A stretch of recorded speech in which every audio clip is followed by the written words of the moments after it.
listening to the AFTERBUZZ TV network. Now, the largest new media platform on the web and your #1 source for after-show entertainment.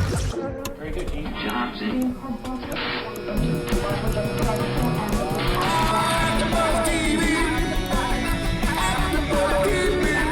From the AFTERBUZZ Studios in Los Angeles, California, presented by Maria Menounos and streaming live thanks to Akamai Technologies. This is AFTERBUZZ TV's The Last Ship After Show. We'll break down tonight's episode and get you all the latest news and gossip. And now, another post-game wrap-up show for your favorite TV show. It's AFTERBUZZ TV's The Last Ship After Show.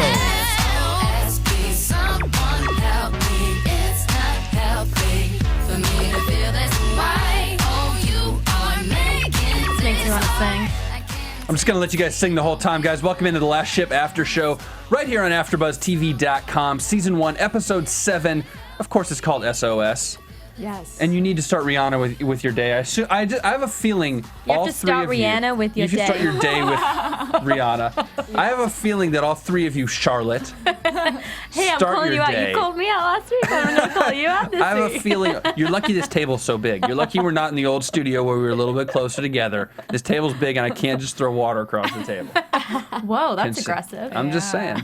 I think USA, Do you man. want to send out an SOS? Nice. All right, let's get started with the show, guys. I'm Bobby, as always, back with you for another week next to Monse and across the way, Marina and Charlotte. Ladies, hello. Hello. Hi. How's everyone That was doing? awkward. All right, on 3. 1, 2, 3. Hello. You guys are just wonderful. We got a lot to talk about today. I can't wait to do it. This is a good time to remind y'all at home, if you haven't already, we've been getting good comments on YouTube, a lot of good subscribers and stuff on iTunes. So if you haven't yet, hit subscribe on iTunes, comment on YouTube, tweet us. We give out our Twitter handles at the end of the show. You know what? Let's do it right now, though, too, and let's kind of just screw up the thing, screw up the order. So if you're on Twitter, right now you're watching the after show, I'm at Bobby DeMuro. Tweet me. Where can they tweet you guys? You guys can tweet me at Monse Bolanos. There you go. You can tweet me at Rena Brazil. And Charlotte B_TV.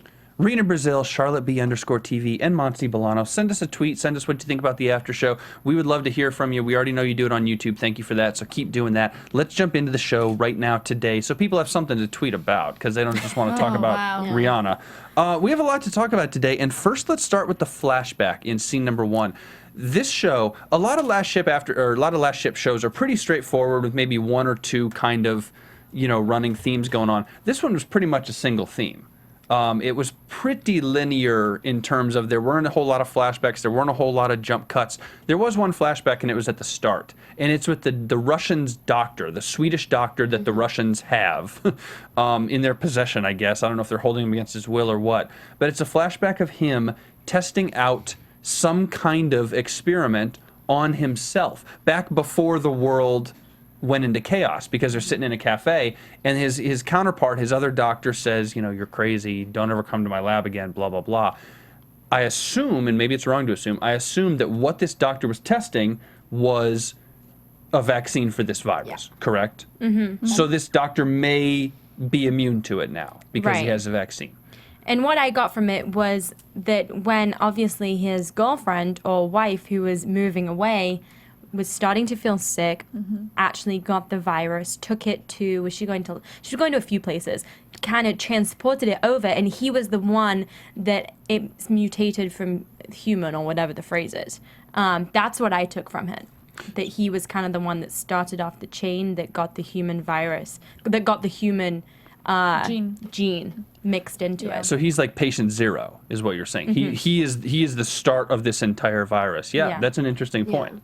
I'm not sure it makes it any different at the end of the day. It's not like so many people are dead. What are you going to do? Execute the guy who started the virus? Exactly, and it had to come from somewhere, but Yeah. I feel like we got some kind of clarification of where it started, who this guy is. My theory was wrong that he was the Sergio guy that ended up being killed anyway. Yeah. That I don't even remember where that came from, how that was linked into this. But that was my theory and proved that was wrong. But yeah, I gathered that it started from him. He tried the vaccine. He's one of the people that are immune. Yeah, I agree. That's what I thought. And he probably passed it to his fiance and she started it. Don't you I guess think? we'll see. I mean, she traveled across the world. She was sick. She was in contact with him. If he was immune, she was not, and I'm sure they were making out and exchanging saliva. To put it Or on. just being in, well, but if it was airborne, Yeah, they- everyone around surely would have been. Yeah. I'm not infected. 100% sure in You know? the details Yeah. of airborne and how close you have to be to someone, or if how it passes. But yeah. Well, with this virus, it's pretty close. It's not like Ebola, which is hot Oh in the my news right now. God, yes. We should do a whole news and gossip section on Ebola in the last ship. Did you guys get my tweet? I tweeted you all about this. It's like the real life version of the last ship. It's Yes. crazy. Yeah, it They're is. all walking around with the white the white jackets and everything, the head masks. It's insane. Yeah, and they just found a case today of a guy sick in New York, and they think it's Ebola. Are you serious? No, I'm not. I just read on the news. Wait, are you serious? No, So I'm not. you- You meant, are you kidding? No, yeah, exactly. No, I am 100% serious about this. It's a great response, though. Are you serious? No, I'm not. I wish I wasn't. I mean, they don't know if it's Ebola, but they're pretty certain he's, Wow. not in contact with anybody, and he was just in Africa. Wow. So That's terrible. I read something interesting about Ebola, not to get too far off Yes, topic with yes. this virus, but the incubation periods with Ebola are such, and it can only be passed through bodily fluids, it's not the air, that it's not as pandemic deadly as you might imagine if you didn't know about medicine. The idea is it's so quick to kill people, and it has to be passed through bodily fluids, that it would be relatively easy to quarantine it away from mass populations. It's not something that would get passed through air like this virus in the last Right. ship, and it's not something that can take you over for a long period of time. You die so fast without treatment that eventually it would kind of wear itself out. Now tons of people would die if it were left unchecked, and it happens in Africa, but it would wear itself out, so it wouldn't become this global pandemic we've seen in this show. So it's Thank not God. exactly Yeah. the same thing. That being said, it's still pretty scary. yeah, I don't think and it's it goes great with the show. maybe it's a little viral marketing Yeah. ploy by TNT. Yeah. They're doing it on Viral, you see what I'm purpose. saying? Viral, get it? Yeah, I got it. It just wasn't very funny. Okay, whatever. All right, let's get back to the show before we start really getting off topic. So we go to Bertrice on a fishing boat. I guess we don't go to her, we hear from her. And we hear about this communications person who remembers hearing from her weeks before, and there were 51 people on the boat, then there were 15.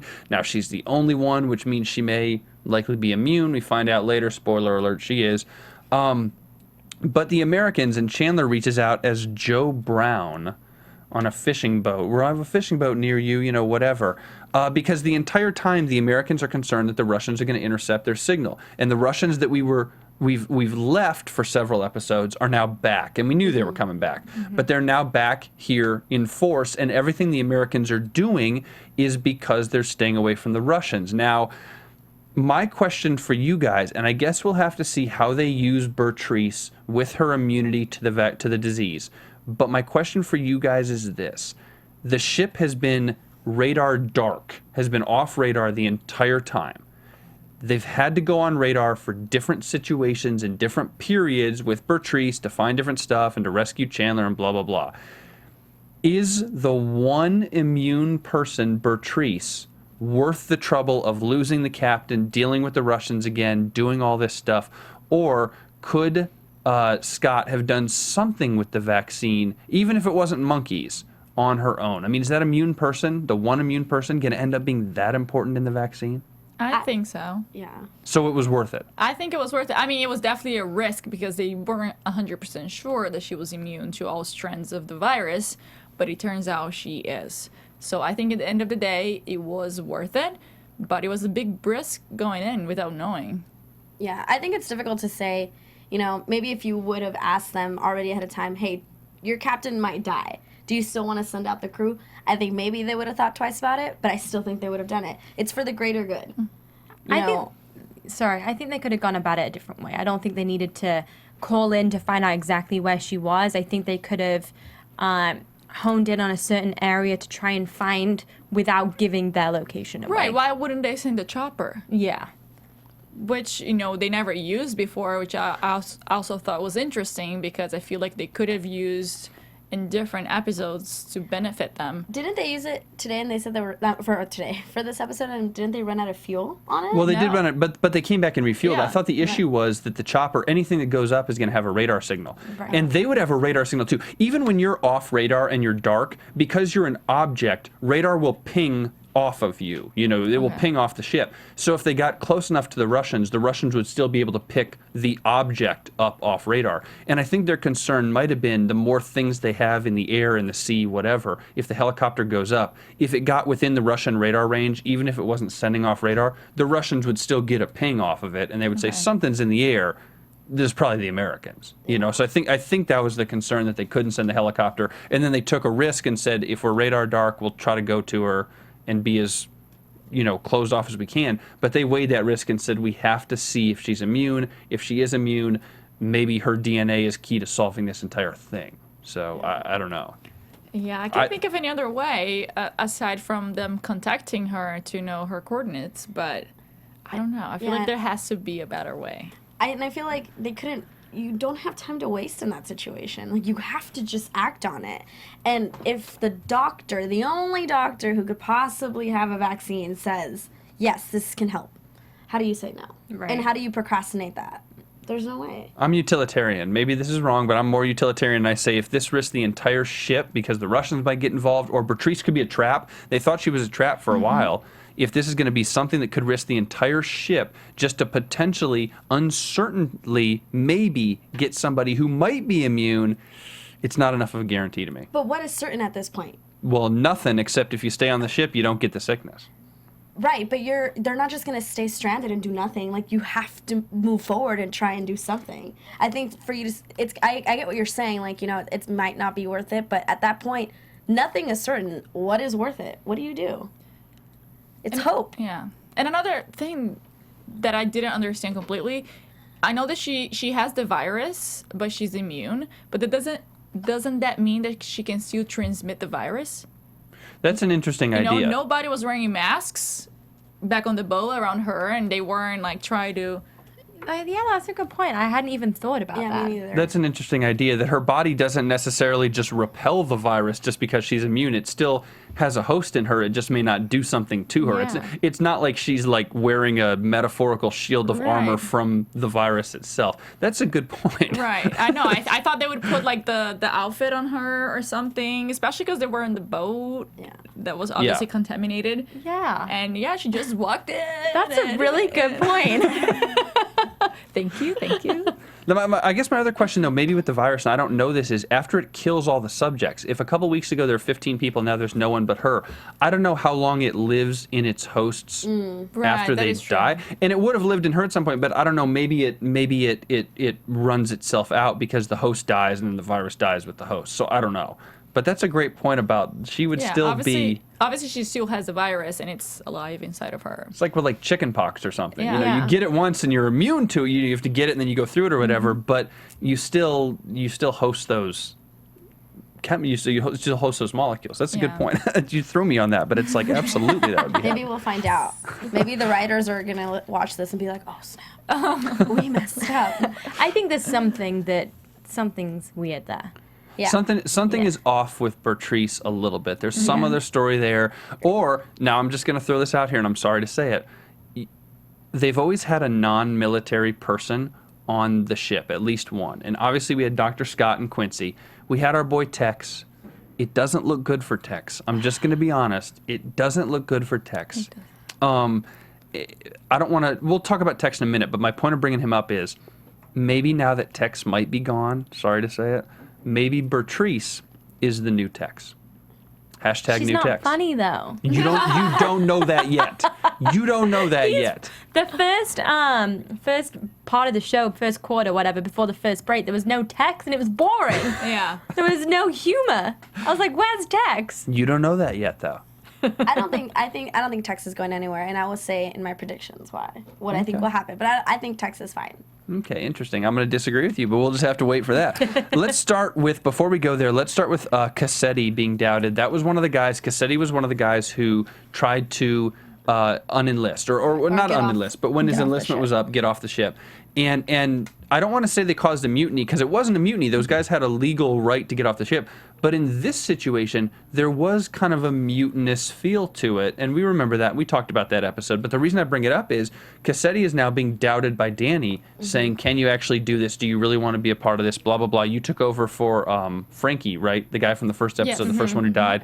You took over for Frankie's position, blah, blah, blah. And so there's a lot of high tension going after Bertrice, not just because of the health and everything, but because they're doubting a little bit who's really in on this mission. So do you guys believe, is Cassetti here to stay now that he's re-enlisted?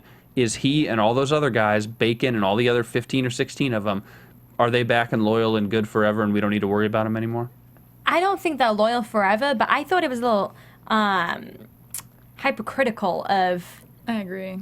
Danny. I mean, he's the one that put the mission at risk by saying to Foster, jump off the ship now. So it's like, really? Now you're going to double guess him and say that he's not really in this and he has to prove himself. It's like, well, everyone at some point has done something that hasn't truly been what someone who's in the U.S. Navy, that is everything about the Navy, would have done. Every one of them. They're in a special situation. So I thought, I was like, I don't think you should be the one saying that right now. The whole time I was expecting Danny to mention in the episode to the other Navy guys what had happened, because it was part of his punishment. Yeah. And especially when Chandler was staring at Danny while he's yelling at Cassetti, and nothing. Yeah. And I was like, wait a second. Like, I thought it was part of his punishment to be honest with the guys and tell them what truly happened, and yet he didn't do that, and he was being very mean to Cassetti. Yeah. I think it's different. I don't think it's... I get what you mean by hypocritical. I totally get it. But I think it was just a different situation. I feel like Danny was not trying to leave the group, the crew. He wasn't, he was still trying to take the mission out. Yeah, his feelings got involved. But what Cassetti was doing was abandoning everybody. He was like, I'm out. I don't think this is the place for me, and I don't think you're being honest with me. So I think it's different. Yeah, they're both wrong in what they were doing, but I just think what Danny did is he still had the ship's interest at heart first. That's why he told Foster to jump off. Yeah. So I just think it's different. But I was shocked that he didn't address the group. That neither of them, that they Neither haven't of them shown. have, They yeah. haven't shown either of them address the group, Or which being was their punishment. doing their punishment. Yeah, Right? Yeah. But I guess we'll see that. Hopefully we'll see that for those two later. I don't know about that. And then we have Quincy come back in. And finally we know that Quincy has some skills, even though they don't necessarily like him. And Quincy comes in to listen to the Russians on UHF on the radio because they know the Russians are listening to them. Did you guys believe that Quincy is telling them the truth, is telling Slattery the truth about what the Russians are saying? I didn't double guess him. Is double guess a British phrase? I guess. I don't know. Double guess, yeah. We said second guess. Double guess. It's like you double guess. Like, is like it... a second time. Oh, yeah, we Yeah. know what it is. I just never... Jeez. I've never heard of it before. Yeah, double guess. Okay. I guess it's a British thing. All right, okay. But he didn't second guess it. There we go. Now I've lost my train of thought. you were saying that you didn't second guess You didn't Quincy. second guess.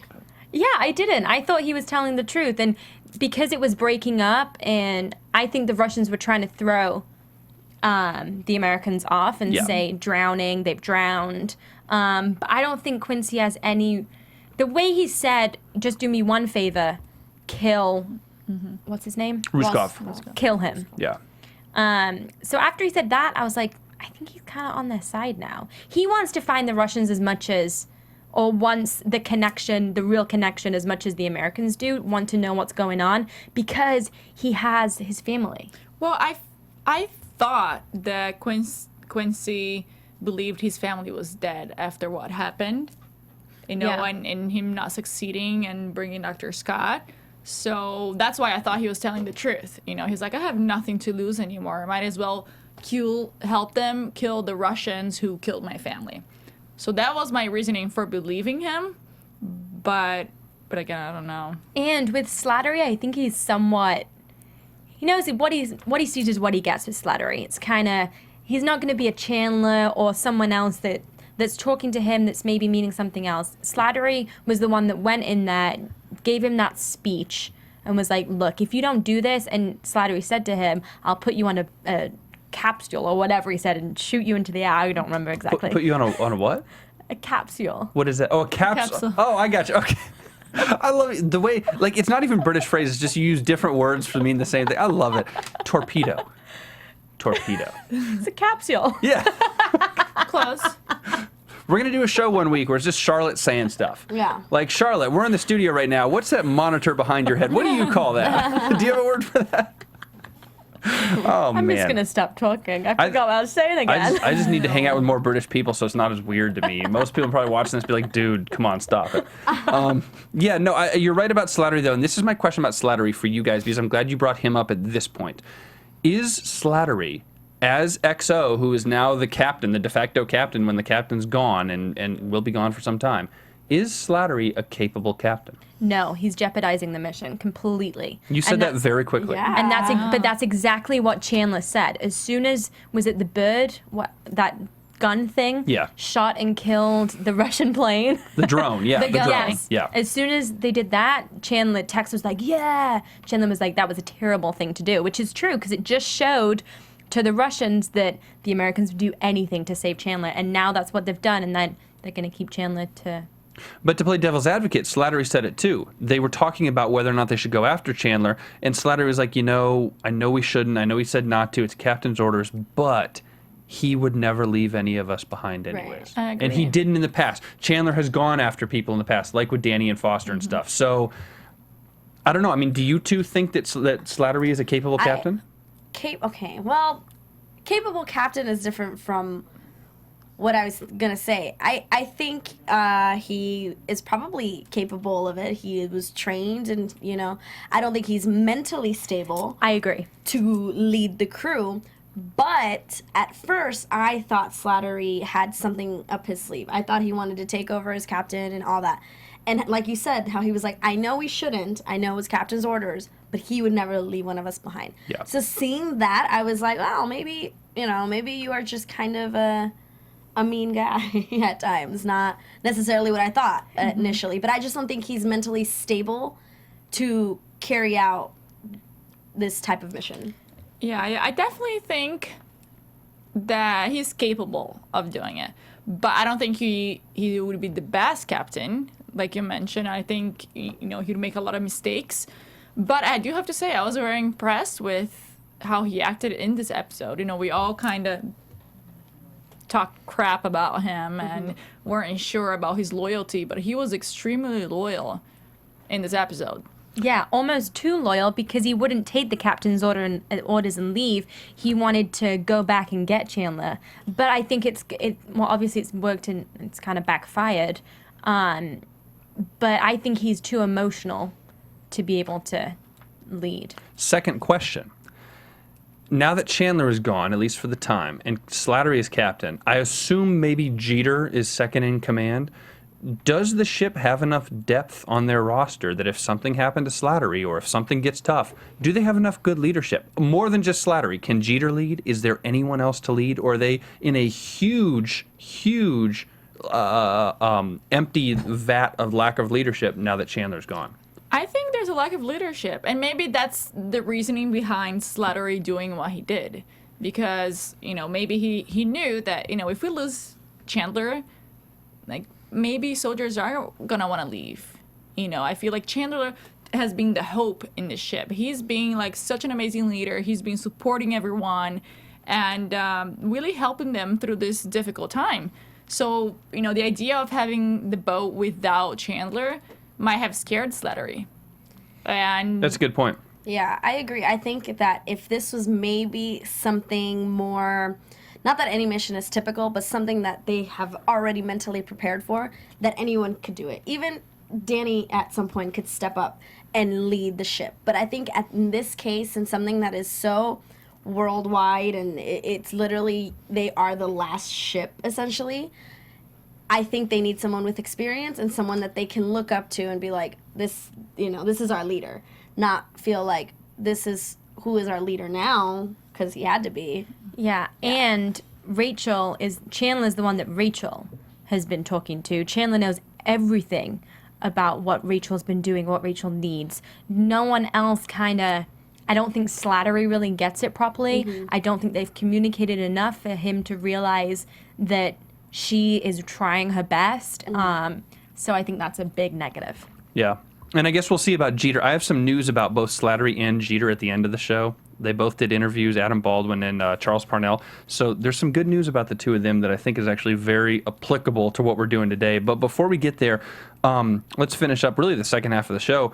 First off, what was your reaction to Ruskov with the daughter and the wife? I assume that's Quincy's family. Yes. Yeah, that's his family. What's your reaction to that? As soon as, but the way that the wife said it was just so nonchalant. Yeah. Saying, "Oh, I've been," what did she say? Like Something, Doing things, giving yeah. you pleasure in Like, return. or pleasing something. you. Pleasing Yeah. you, something like that. And that was, she said it so nonchalant. Right, Like, she wasn't very, she just seemed this big wall. A big wall up, and she's not very emotional about it. And I was like, yikes. I think Yeah. but to guess, and this is looking way too deeply. Have you ever read things about? Do you remember the women who were kidnapped in Cleveland several years ago and were in my that house for God. years? Like 10, 15 years. Like yeah. ideas, people about that, and it looks crazy, and we see that from the outside, and we're like, dude, why didn't you run away earlier? That's insane. But on the inside, there's this certain level of, you put a wall up to protect yourself, and then you kind of freeze in the situation. Like everybody reacts to it differently, but instead of just wanting to lash out and fight when you're kidnapped, which is really what she is by Ruskov, is Yeah. kidnapped, maybe you freeze in the situation. Maybe the wife acts like that because she knows it's going to be better for the daughter if I don't lash out. Right. And so I have to be the way that I am, as tough as it is for me, because I need my daughter to be safe. You know, maybe you sort of take on this, I don't know if it's technically Stockholm Syndrome, but it's that idea of you kind of take on this not good relationship with your captors, but a relationship where you're trying to just go along to get along to survive another day. Yeah. No, You know? I agree. I don't. If I was in her position, I would do the same. I think any mom would do the same. Yeah. And that was not what bothered me. It was the fact that she said it in front of the daughter. It wasn't the fact that she was giving him pleasure, you know. It was the fact that she said that so bluntly in front of her daughter. I feel like she would try to kind of shield her and not mention something like this, like it was nothing, in front of a 12, 13-year-old. Exactly, because she's not so young that she can't understand. Oh, she knows what's going Yeah. on for sure. Yeah. Well, yeah, maybe that's what has to do with it. She already knew what's going on. I mean, I wonder how much privacy, well, we obviously don't know how much privacy really goes into that, but I saw the daughter's reaction was so, like, angered. Like, I was like, watch, she's going to kill whatever. That was a great face, Ruskov. Yeah. Ruskov. Yeah, her face. And I was like, if she's, like, a 15-year-old, she would totally, you know, kill him. And I was like, watch. That's my prediction. She's gonna kill him. In like years, though, because she's too young, right? No, imagine like he kidnapped you and your mother, your father, who knows, Yeah. but all because of this man. You gonna tell me that a 15-year-old who is in the kitchen and a knife is there isn't gonna like act I on would. it? First off, I is she would. 15? I thought she was like 11. No, I think she's like 12, 13. She That's looks my older. guess. Whoever did casting. Really? Older. I can't judge age of children. I thought, yeah. I don't know anything kinda about bad. kids. Yeah. I can't judge age She of it. looked tall, and I was like, I thought she was. You really 14, think 15. she'd go in and I'm just saying, like, if there'd be no one like protecting Ruskov? in Yeah. that who was there? With, I know, Well, but if that happens, they're going to kill them anyway. Let's talk about Yeah, this right. hypothetical situation. Ruskov's a very powerful guy. He's very intimidating. Who's dumb enough, and I don't necessarily mean that insultingly, who's dumb enough not to realize that? A kid. You know, Yeah. adults will see Ruskov and be intimidated. A kid will see Ruskov and say, "You monster, I'm going to get you." And what's the Right. difference if Ruskov's a Russian general or whatever? So maybe if there is one person to kill Ruskov like that, it could be the daughter because she doesn't know the difference. Right. It's just a No, it's I a mean agree. person to her. I Yeah. agree. I would do that if that was happening to my mom. Yeah. Right. But at the same time, it's like, how are they going to get out of it if she does do that? Right. Yeah. right. Well, that's But the then who would take control of that ship? Because they're just like bowing down to Ruskov, like Yeah. whatever you want to do, I'll do. and Ruskov's I'll follow you. already killed one of his men. Yeah. Oh, yeah. So remember that. Maybe they'll be happy. I was just saying hypothetically. Yeah. We started a whole new conversation. I hope it does happen. Let's talk about, so Ruskov sends a drone because you mentioned this already, Charlotte, that Ruskov now realizes that the Americans will do anything to find Chandler. And the other guy, and I'm not sure that Ruskov and the Russians even know that Tex is out there or really care that Tex is out there. They want an American as a hostage, and they really want Chandler, and that's their kind of prize bait, their prize fish, I guess, from fishing, which they literally did. But the one thing that we have to talk about with Tex before we get to all the Chandler stuff in the very end is Tex talking to Chandler about being sweet on Dr. Scott, which we knew. But thank goodness he actually said it, right? And then said, well, you weren't acting on it, so someone had to. I was like, So obviously he noticed something in there. Right. Like a relationship that wasn't just Texas friendly. spotted everything. He spotted Foster and Danny. He spotted a little spark there between Chandler and Rachel. Tex is from Reno, and you guys know what they say about Reno, right? Have y'all ever been to Reno? I've not. No. Reno, Nevada, whatever. They say it is the biggest little city in the world. He is kind of big and little at the same time. Oh my God. Take that for what you will. I don't know, but Reno calls itself the biggest little city in the world. So Tex is like big personality, but just kind of a little, he'll sneak up on you. He's kind of a little friend. And it was hilarious when Chandler said, so what part of Texas are you from? I predicted that when we were watching. Yeah, Chandler goes, what part of Texas are you from? And without even looking up, I was taking notes. I'm just like, he's not. Yeah. Sure enough, it's did. Reno. So there you go. That was a prediction I got right, and I didn't do it on air, so nobody could ever know that it was right. I was there. I can be a witness. And then so this idea of Chandler and Tex, seriously, they're swimming to this reef that we never see and is miles away, and they're trying to get there, and they're trying to just find some sort of respite there, and maybe they're coming to be rescued, maybe they're not. The drone gets hit with the missile, which Chandler knows was a bad idea because it means that the Americans are coming and they're giving away their position. But this ending, before we get to the end, there's one quote I want to say to you guys about Danny and Cassetti talking, and Danny tells Cassetti, who was second-guessing his whole mission about he should have been out there with him, whatever. Danny tells Cassetti, it's 1,000 hours of training, 5 minutes of chaos, and then 1,000 hours of second-guessing yourself. Or as the British say, double-guessing yourself. Great quote about a lot of things in life, not just this. And that was one of the more emotional points where we see the emotion of these guys kind of breaking down, which I really liked. And the second emotional point is Chandler talking about his family in the water, saying he's afraid, not of dying, but of not seeing his wife and kids again, which is really the only other flashback we've gotten with any significance on the show, was that flashback several episodes ago of Chandler with his kids, with the bracelet and the pictures and all that kind of stuff that we talked about. So it's really, something is starting to affect Chandler now, and he doesn't want to die, but he really doesn't want to die without getting closure on a lot of this stuff, I think is what the big thing is. Because, I don't know about y'all, he doesn't seem to be afraid of death to me, and we know that Tex isn't. Right. Yeah. I mean, I don't think anybody in the Navy or anybody in the Army is, maybe they're a little afraid, but they would never act on it. They know their purpose, they know what they're there for, and they would. I don't know, Cassetti looked pretty scared when he was on the Jamaican boat. His face, he was going to start crying. Oh, I think it was because of the virus and the dead people. I think he wasn't sure what was going to happen, and encountering that and the people floating. And remember the other young guy, Miller, who was talking granola bars early in this episode? Remember a couple episodes ago, he was real green himself. Too. Yeah, so there are a few, and I don't know if they're scared of death or just scared of the action in it or whatever, because I don't think you sign up to the Navy or the Army or whatever and go on one of these ships and say, oh, I'm terrified of dying, because you kind of know that might happen. Right. Virus or not, you might get into some situation. But let's talk about this ending. Did any of you see it coming that it was the Russian helicopter? Not at all. No, I was so sad. I think my boyfriend was in the room and ran in and was like, what? And I was like, Chandler. He's like, oh, and he just walked away. He's like, that cute guy you like? I saw it coming. Oh, Lord, did he say that? Yeah, I saw it coming from a mile away, literally. And you know why? The Russians sent out the drone, and the drone was just pointed on Chandler and Tex, and the drone gets hit by a missile right before it gets to Chandler and Tex. Don't you think that might have been a sign to the Russians? Hey, the point where the missile hit the drone, maybe we should look in that area, because these guys are right there, because they wouldn't have sent out a missile to take down our drone unless we were getting close. Yes. But then why didn't the Americans think about that? Think, oh, well, they maybe did. They were on that's the way. where. They were on the way. The thing the Americans saw, I don't think in the American camera, I think we thought it was dead bodies initially in the water.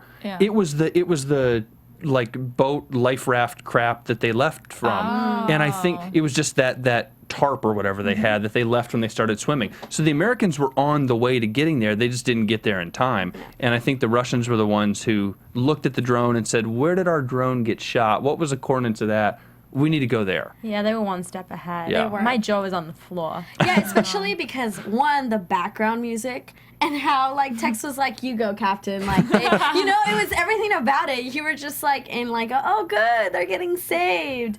Oh no. Well, here's my question, because we only get to kind of halfway through the saving. It takes a long time. If you guys ever seen videos of this, it takes a long time to pull somebody out of the water. If you want to see something cool, actually, go down to Venice Beach. For those of you LA residents, go down to Venice Beach in the wintertime, early in the morning on weekdays at like 9 or 10 a.m.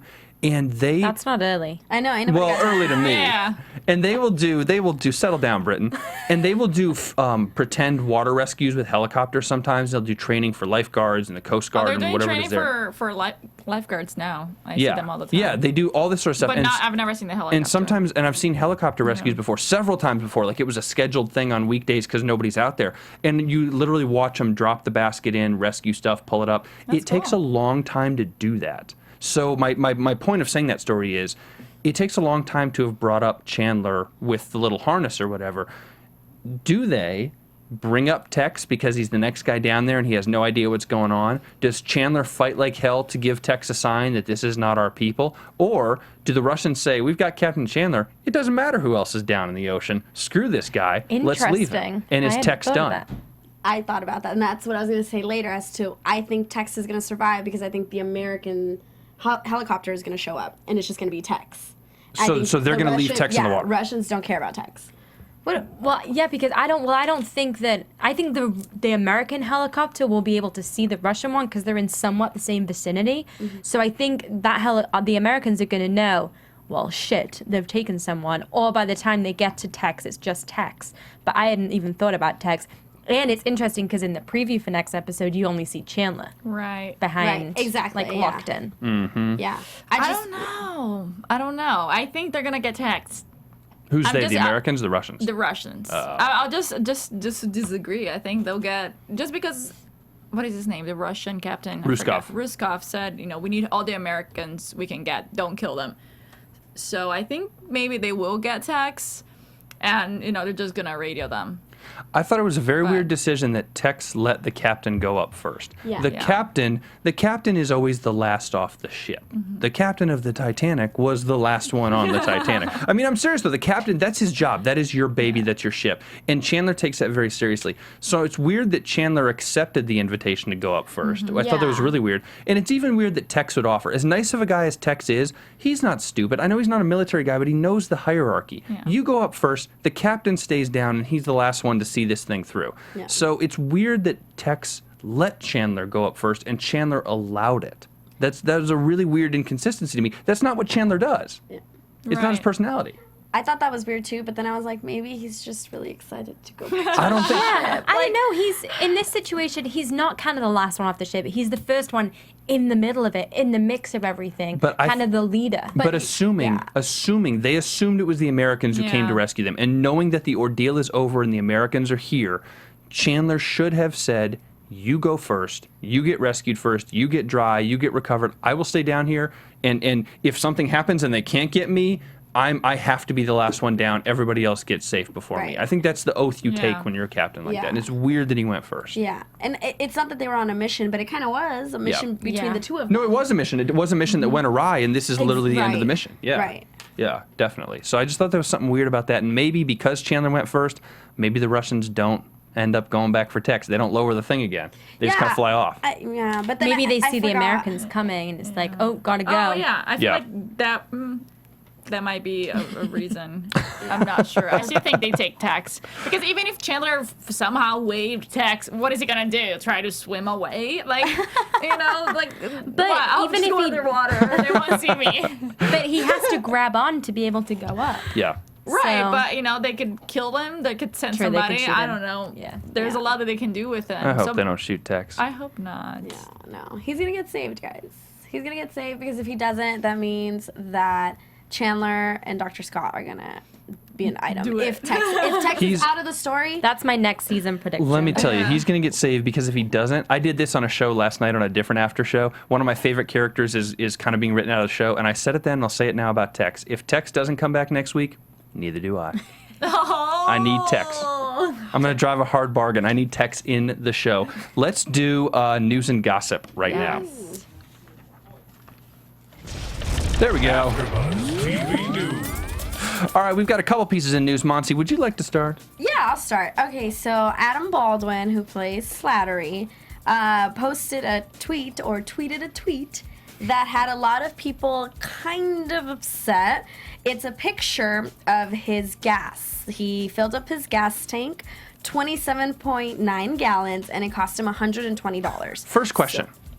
Who has a 28-gallon gas tank? Yeah, Is he okay. filling up the boat? I guess. I don't know. But it wasn't that was causing people to respond, or it was what he wrote under it, his caption, and it was, "Thanks, Obama," but the O is a peace sign, and the rest of y'all, POS.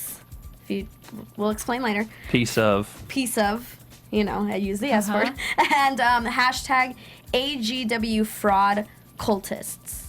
Yikes. I assume that is That's a- anthropogenic global warming, man-made global warming cultist. Adam Baldwin is incredibly right-wing, for better or worse. Very, very conservative, very, very prolific conservative tweeter.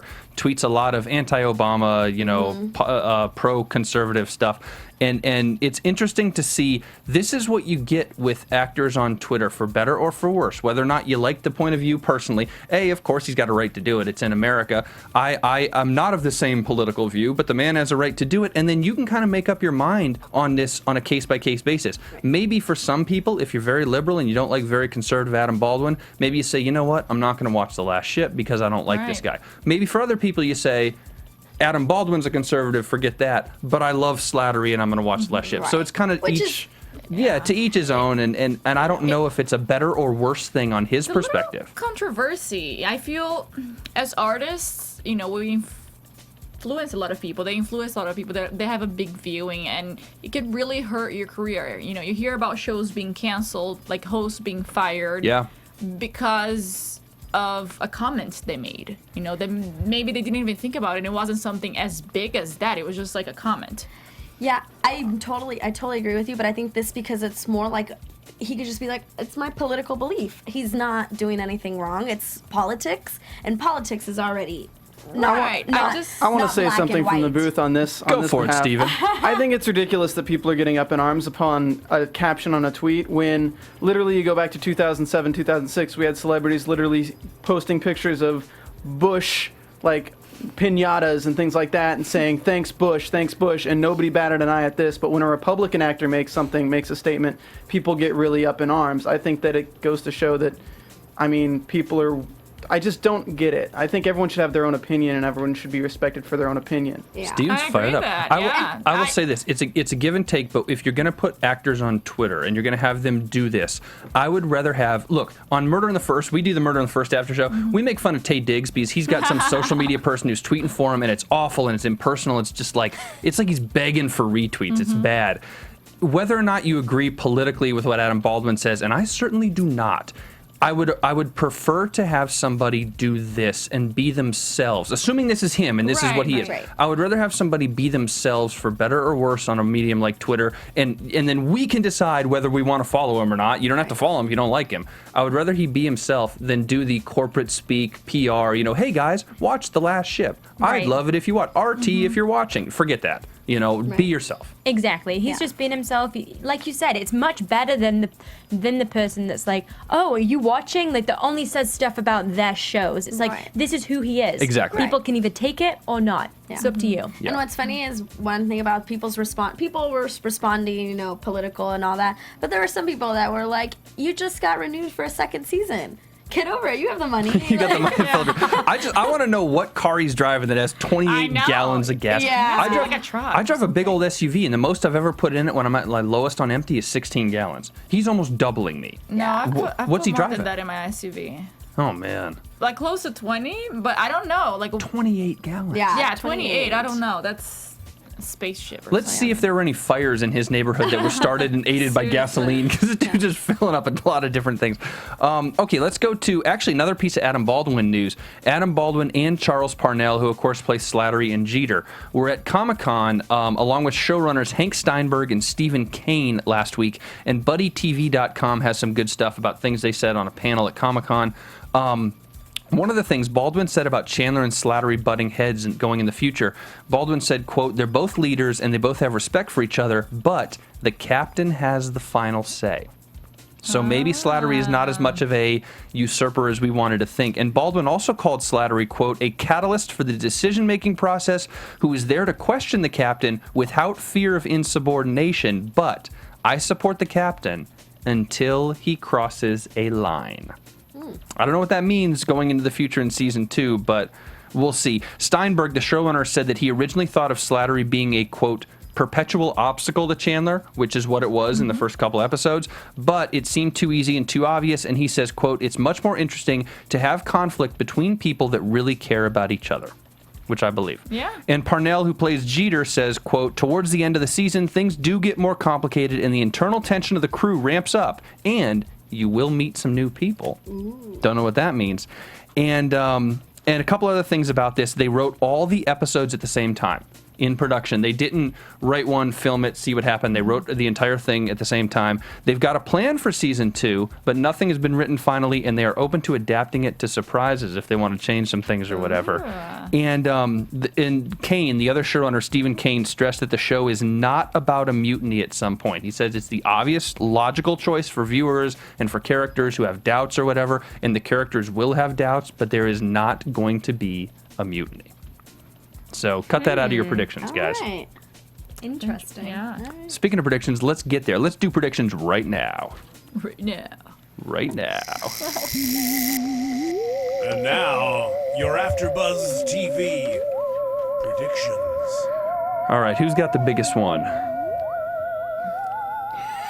Okay. Well, don't all start at once, girls. Let's see. Really? I predict that Tex will survive and that the American ship will find him. I think the Russians don't care. And I think that because they're in the vicinity, they are going to find a way to attack on the Russians and get Chandler back. That's what I see. And what was her name? Beatrice? Bertrice.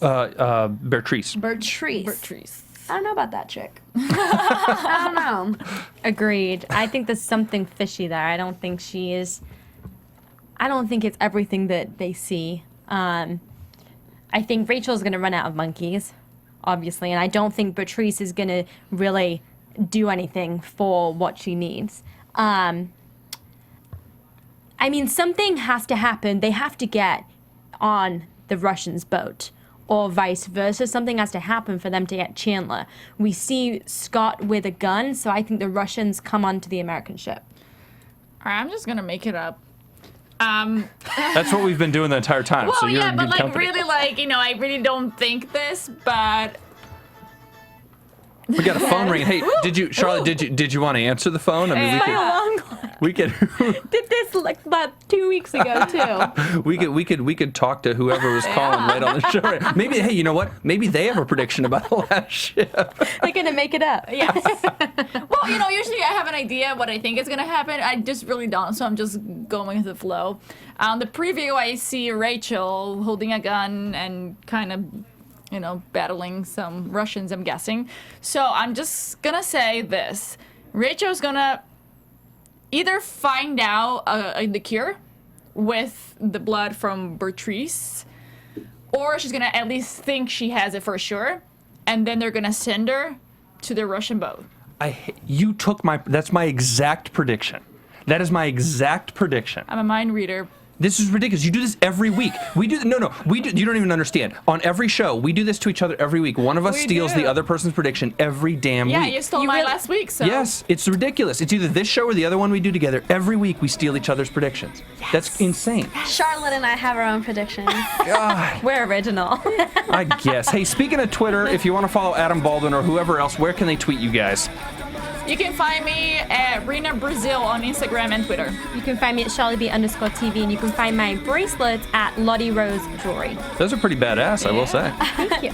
You guys can find me on Twitter and Instagram at Monse Bolanos. And I'm bracelet free because I'm a real man.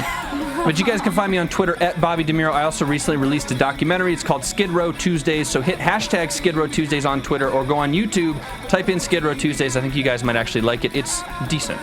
That's it this week on The Last Ship, guys. We'll be back next week for episode 8. Lord knows what's going to happen. If that thing with Bertrice happens and you steal another one on predictions, I swear, man. I swear. From executive producers Maria Menounos, Kevin Undergaro, Phil Svitek, and the entire AfterBuzz TV staff, we would like to thank you for listening to the AfterBuzz TV network.